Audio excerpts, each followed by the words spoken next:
Well, I think we've got everything packed, and Nancy's upstairs unplugging the toaster. And I guess we're ready to go. But in case anyone's wondering whether this trip is necessary, let me say a word or two about what we hope to accomplish. In meeting with the industrial democracies in Versailles, we should see more clearly where and how we mean to have a better economic future. And the NATO meeting in Bonn, there we'll have a chance to explain in detail plans for engaging the Soviet Union in realistic arms reduction talks.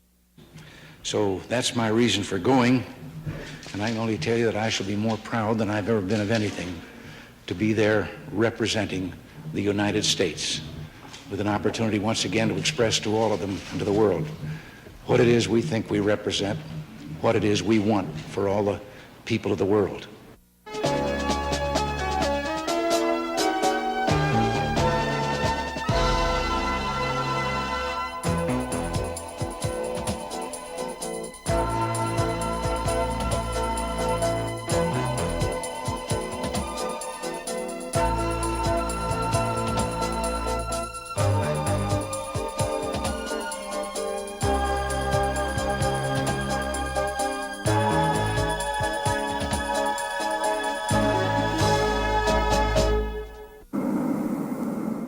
It was President Reagan's first major trip abroad, a tightly scheduled 9-day visit to France, Italy, the United Kingdom, and West Germany.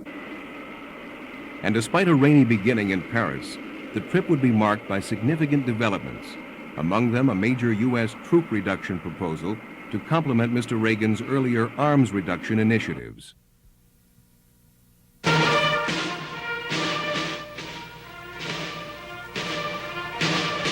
The official welcome by French President François Mitterrand came under clear skies the next morning, beginning with Mr. Reagan's review of the guards at historic Élysée Palace. The president had scheduled 2 days in the French capital. He wanted to assure himself adequate time both for talks with Mr. Mitterrand and to prepare for the trip's first major event, the economic summit at Versailles. Lunch in the early 18th century splendor of the palace, which was once owned by Madame Pompadour, was strictly a stag and private affair. Mr. Reagan later declined to go into specifics about what had been discussed. I just want to take this opportunity to thank President Mitterrand and the people of France for the warm hospitality that we have enjoyed and are enjoying here. So, merci beaucoup. The palace at Versailles is possibly the most famous in the world. The 8th Economic Summit of leading democratic nations was described by the press as the most lavish ever held, a red carpet affair that even Louis XIV, who built the palace, would have admired.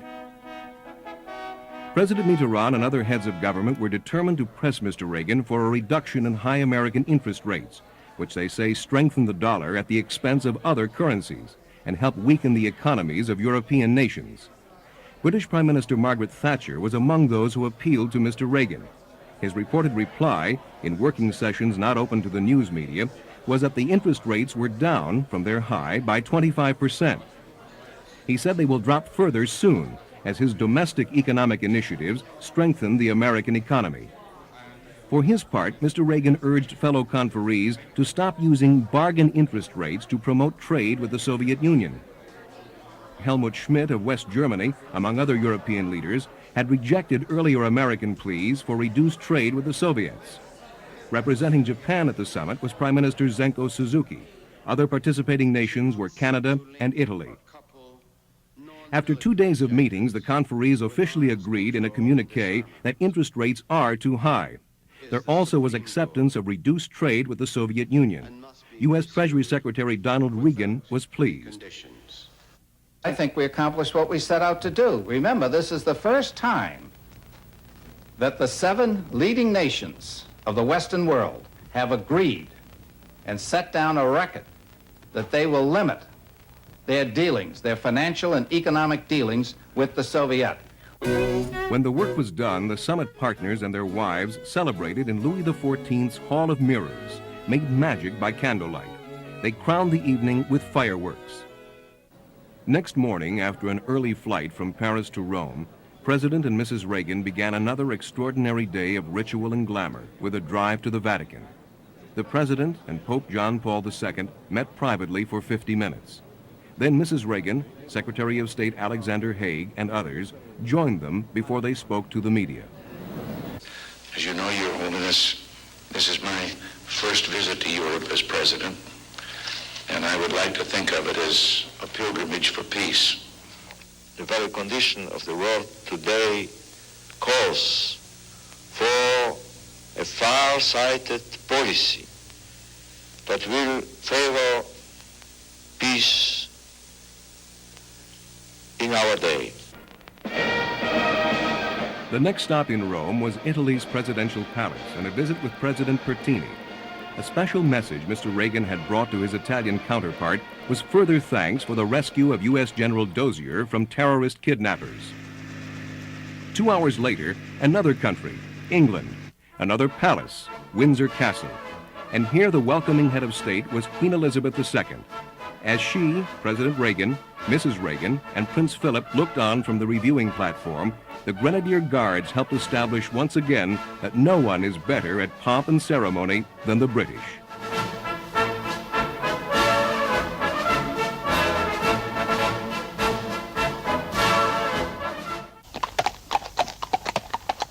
The President's and the Queen's mutual love of horses led them to an early ride the next morning, a chance, as it were, for a relaxing private conversation on the trail, at least as soon as they were beyond the ears of the reporters and the eyes of the cameras. The day marked one of the high points of President Reagan's journey. He became the first American president ever to address a meeting of the Houses of Parliament. My lords, ladies and gentlemen, Mr. President Reagan. The president urged Britain and the world to join America in a new crusade for freedom by encouraging the spread of democracy everywhere. Thank you very much.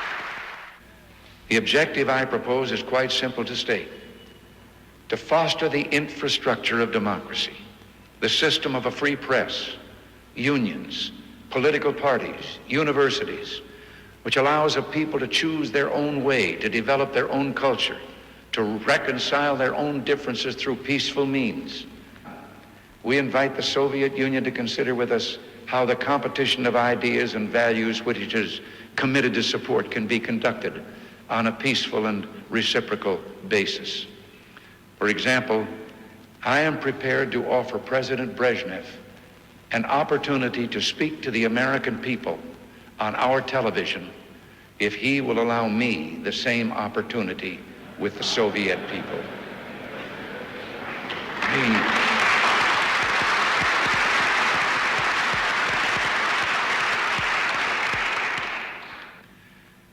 I have discussed on other occasions, including my address on May 9th, the elements of Western policies toward the Soviet Union to safeguard our interests and protect the peace.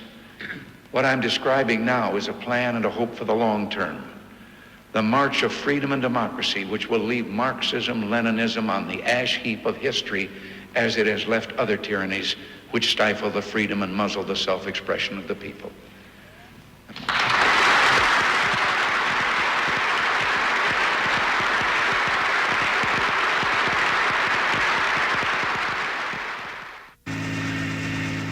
The second major address of the president's tour came a day later in Bonn. But first, a ceremonial visit with West German President Karl Carstens.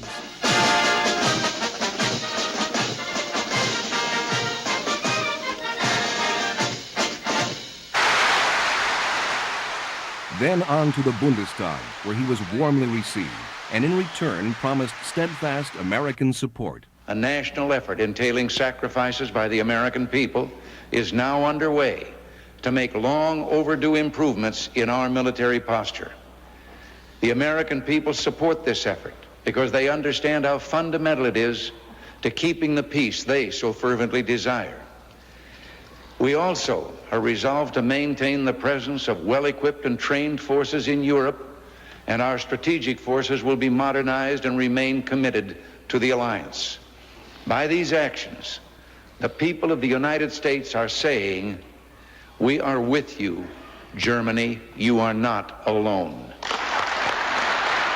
Mr. Reagan had a special message for anti-war protesters marching elsewhere in Bonn. To those who march for peace, my heart is with you. I would be at the head of your parade if I believed marching alone could bring about a more secure world. Those who demand that we renounce the use of a crucial element of our deterrence strategy must show how this would decrease the likelihood of war. It is only by comparison with a nuclear war that the suffering caused by conventional war seems a lesser evil. Our goal must be to deter war of any kind. The president then made the most significant new proposal of his European trip, urging force reductions by both Eastern and Western Europe.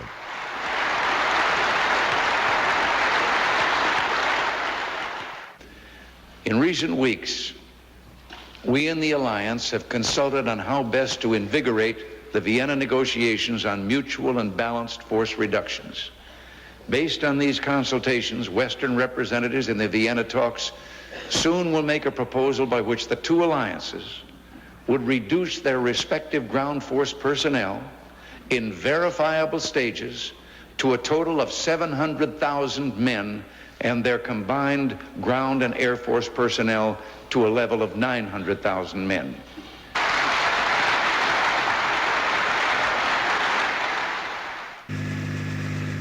Mr. Reagan's chief aim at the following day's meeting of the NATO alliance was a united front to back the United States in its arms initiatives with the Soviets. He wanted agreement that negotiations succeed only from strength. But the first order of business was to add the Spanish flag to the flags of the 15 other NATO countries. Spain has just become a member. Musicians played as the 16 heads of government and their staffs gathered. The alliance leaders discussed all three of Mr. Reagan's major arms negotiation positions: for strategic arms negotiation talks, or START, for his zero-option solution on medium-range missiles, and for mutual reduction of troop strength. The leaders then gave the president what he had asked for: full backing for the entire negotiating package, and in return he supported their call for genuine détente with the Soviet Union. In Berlin, the last major stop before heading home, Mr. Reagan was greeted by many GIs from the 6,000-man Berlin garrison and by members of their families. Before visiting the Berlin Wall, he said he had questions for the Soviets. Why is that wall there? Why are they so afraid of freedom on this side of the wall? In fact, I may stuff the question in a bottle and throw it over the wall when I go there today. The president then viewed the wall from a point known as Checkpoint Charlie. As he looked into East Berlin, he said the Russians put up the wall because they know freedom is catching. The wall, he said, is as ugly as everything it stands for. A crowd of 20,000 West Berliners waving American flags later applauded Mr. Reagan when he spoke to them in their native tongue. Berlin bleibt doch Berlin. Berlin is still Berlin.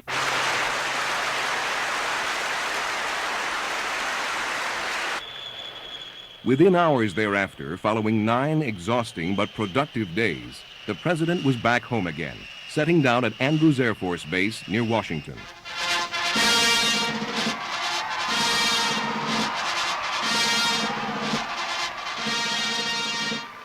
Ladies and gentlemen, the President of the United States and Mrs. Reagan. Mr. Reagan's message for a welcoming group of American officials complemented the message he had taken to Europe. What he had learned there, he said, is that America is not alone.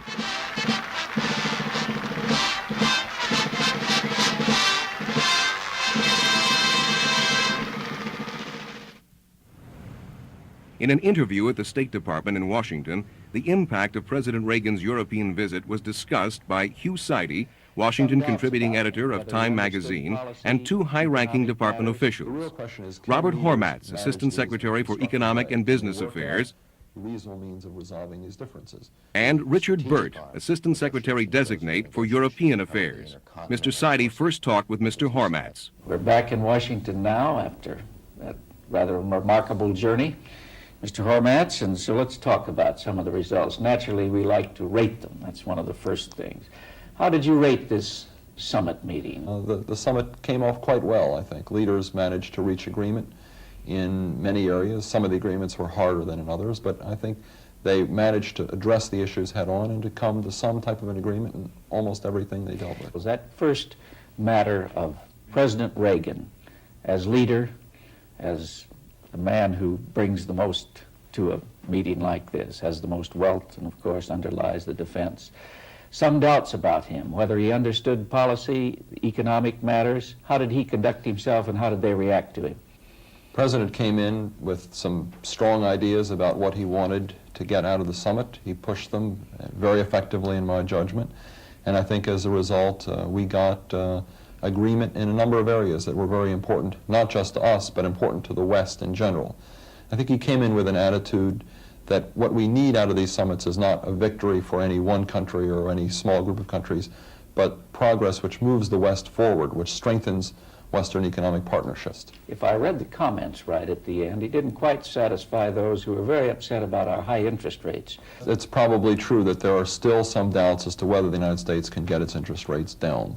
I think those doubts largely surround whether or not a consensus can be reached between the executive branch and the Congress on the question of a budget resolution. Was there not some pressure put on him, though, to do more? A number of people did raise the point that it was particularly important that he and the Congress work out a compromise in this area. And this was a concern in the minds of a number of leaders, and I think the President took this as a very constructive comment. One of the other things, of course, that came up was this desire to stabilize the currency markets, and that was one of the principal issues. Now, what came out on that? Was there anything that you see that actually advances this? There were two elements task? which I believe are important. One, we agreed to undertake a study to look at past exchange rate intervention to determine when it has worked and when it hasn't, to get a better sense of what we can do and what we can hope to achieve in the area of exchange rate intervention. And we have an open mind with respect to this study. Second, work has been undertaken or will be undertaken very soon to try to develop a greater sense of cooperation among the major economies of the West under the context of the IMF to try to set medium-term economic policy objectives in common with one another so that they can encourage one another to achieve stable economic growth over the medium term. And that, too, will have, I believe, if convergence occurs, a stabilizing effect on exchange rates. We also made a particular point of indicating that we did not take the view that we should never intervene to counter disruptions in exchange markets. On the contrary, the view was reinforced that when there are disruptions in currency markets, we will from time to time intervene. We've done it once before, and we did it just a few days after the summit to help to stabilize currencies. I see. One of the other issues, of course, is this matter of credits to the Soviet Union. Mr. Reagan, as you well know, would like to tighten that vice a little bit and bring a little more pressure on them.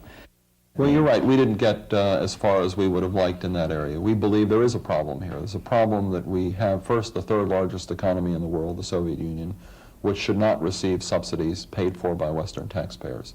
Two, at a time when the Soviet budget is increasing, the military budget is increasing, it is not in the interest of the West to provide, through government support, credits which ease the Soviet economic pressures. It's not aimed at economic warfare. It's simply saying that the West should not be subsidizing the Soviet economy, particularly when subsidizing the Soviet economy or helping them out through government credits makes it somewhat easier to increase their military expenditures. And when they increase those military expenditures, we then have to increase our own military expenditures to compensate, and that costs more taxpayers' money in the West and leads to increasing budget difficulties in the West. You're still going to press for that? Yes, we believe it's important. There were some concerns about free trade, as you well know. Yes. The building up in this nation of some kind of protectionism sentiment, and particularly on the matter of steel. As you know, we have the court cases going along on that. Was any of the poison drained out of that? I mean, can you reconcile these various national interests? I must confess I didn't see much that was done this time? Several on things that? were done in the trade area. First, I think, as you correctly point out, trade problems remain. And They trade, were there before you went. They were there before we went, and they weren't all resolved at Versailles. That's exactly right. And trade pressures really remain a very vulnerable element of the world economy today. Agreement was reached to try to strengthen the GATT system, the international trading system. Agreement was reached to make concrete progress in the upcoming ministerial meeting of the GATT, which will take place in November, to improve the trading system. There was also a discussion of the bilateral trade issues. There was a concern expressed among some countries, or by some countries, that the Japanese really need to implement credibly and promptly the trade package that they announced just before the summit, and to make some improvements in that, recognizing that there's some elements of that package which are promising, but a number of countries indicated that improvements would be desirable, indeed necessary, and that prompt and effective implementation was important. This matter of the human element of just getting these people together, you emphasize that in your answers over and over. Terribly important in this time. Very much so. I think that it's important that the citizens of our countries understand that our leaders are working together and not at cross purposes.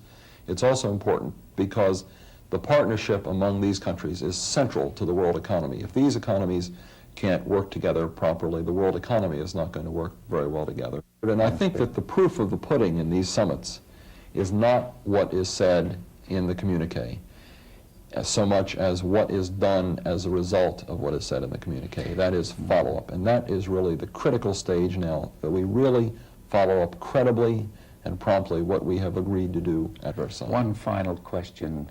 The fact that economics has become so important that now nearly dominates these summit meetings, even though there are talks about defense and that would indicate a tilt in this world if we allow it to happen, wouldn't it, towards more peaceful competition, marketplace competition? I think so. I think that to the extent you can develop a rational way of resolving problems, problems are always going to be there in the economic area. They result from competition, and there are always frictions. The real question is, can leaders manage these in a constructive way? Can they work out reasonable means of resolving these differences? You mentioned trade. We still have problems in the area of steel and agriculture between the United States and Western Europe. The important point here is that we proceed according to the rules, the international rules of the GATT, and that we manage these in a constructive way, and we don't let problems in one area, such as steel, spill over to sour the climate or reduce the possibility of reaching agreement in other areas. That we manage these consistently with international rules and try to work these out. And I think this is really the spirit of summits: cooperation and credible follow-up, which puts some meat on the bones of what was agreed to in the communique. Thank you. And on to Pebble Beach next year. Thanks. Beginning his interview with Mr. Burt, Mr. Seide asked what President Reagan had done in Europe to dispel his image in some quarters as too much of a hawk.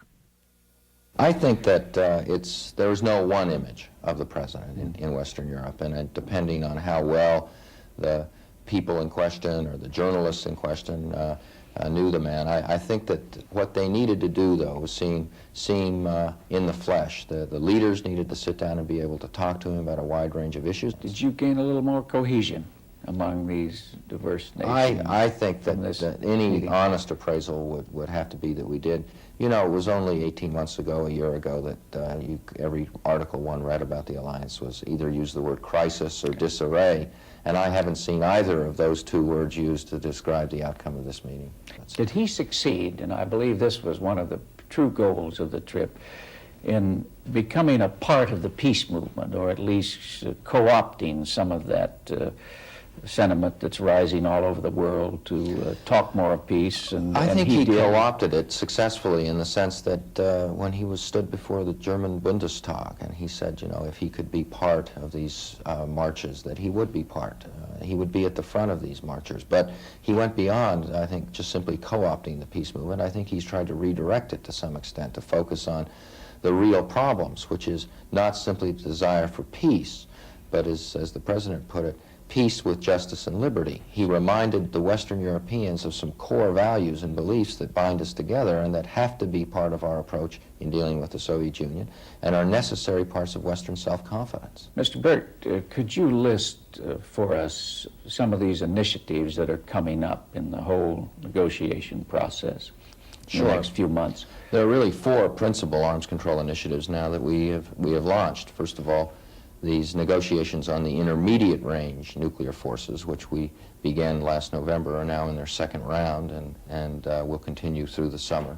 Secondly, the strategic arms negotiations. Those are the negotiations that cover the intercontinental forces of the two sides, and they will begin in Geneva at the end of the month.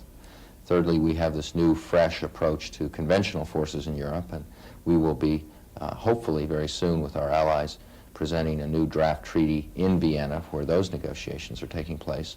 And then lastly, this new initiative, the so-called Berlin Initiative that the President talked about when he visited Berlin, and that is the nuclear confidence building measures. And these are efforts to reduce the risks of a nuclear war by exchanging more information between the two sides, maybe upgrading the hotline, taking steps along these lines. What about some of the specifics? For instance, the proposal to reduce troop levels over there. Is that going to get any place? Well, it's too soon to say. This all goes back, and I think this would be one sort of overall theme I'd want to stress. We shouldn't look at the President's visit to Europe in a vacuum. It's really the culmination of a year's effort, really, to put together an integrated security and arms control approach. And last November, you might remember, when he introduced his arms control proposal for intermediate range forces, he said we would have a proposal for strategic forces. And he said we would also have a proposal to cover conventional forces in Europe. And this was the specific proposal. We think that it's time for a fresh approach. We've been hung up in those negotiations for 8 years. The primary problem is still one of being able to agree on the data, that is the overall number of Soviet and Eastern European troops that are actually in the guidelines area that's under discussion in those negotiations, and that's still going to be a formidable obstacle. But we've demonstrated good faith now. We've come forward in this area, as in the strategic arms area, with our own initiatives. Now it's time for the Soviets to respond. They seem somewhat upset at Mr. Reagan's visit. Why? I think that they've had it easy, really, for the last 3 or 4 years in Europe. They've had their own peace offensive. They've been taking political initiatives. And frankly, I think we in the West have been somewhat lackadaisical, both in the United States and Western Europe. And now we're answering the Soviets. We're not answering them in a confrontational way, but we're coming forward with initiatives of our own. And now there's something of a battle for ideas underway, and we think we can win it. You talk, I guess, basically about what the President called a crusade for freedom. And the imagery has been terribly important in this whole episode. You'd say that was established pretty well. I mean, here is a man who is leading a crusade, somewhat like the old Eisenhower. Well, I think so. You know, one of the messages we wanted to get over to the Allies and to the American people is that, you know, our security policy and our Western alliance is not just a marriage of strategic convenience, but that there are some ideas that bind us together, and we shouldn't be ashamed of those ideas, that those ideas have relevance for people in Eastern Europe. They certainly have relevance for people in Poland, and those ideas have relevance for the Third World. See, one other thing that's very broad, but on everybody's mind, is I guess, the likelihood of major war. Is that diminishing despite all of the other conflict around the globe, the smaller wars and that? Is it less likely, do you judge, in this time? I think it probably is. There is a great interest and concern about the prospects of a nuclear war. But you know, the fact is that deterrence, East-West deterrence, has worked for over 30 years, and we've seen over 100 conflicts in the Third World. I think that we can manage deterrence responsibly. We can manage it by maintaining a military balance, and that's what NATO leaders agreed to do, and we can manage it through efforts at arms control. So I think the likelihood of a major conflict is going down. What we have to do is continue to keep a very close watch on it. There's going to be no major breakthrough in this area. What it really requires is persistent negotiation and persistent efforts to maintain the military balance. What is your next major effort now to keep the alliance together and to push this process of peace forward? I think we have two things we want to do to follow up from the President's visit. One, I think we need to maintain the new consensus we have on a balanced approach to negotiation on the one hand and the maintenance of the military balance. And secondly, we want to get our allies to also recognize that their economic relationships with the Soviet Union and Eastern Europe have a political factor themselves that needs to be factored into our overall U.S.-Soviet relationship and East-West relationship. Any new summitry for Mr. Reagan? Not in the immediate future. Not to me. You're going to rest him up here and take him back later on. That's right. I see. Fine. Mr. Burt, thank you very much. Thank you.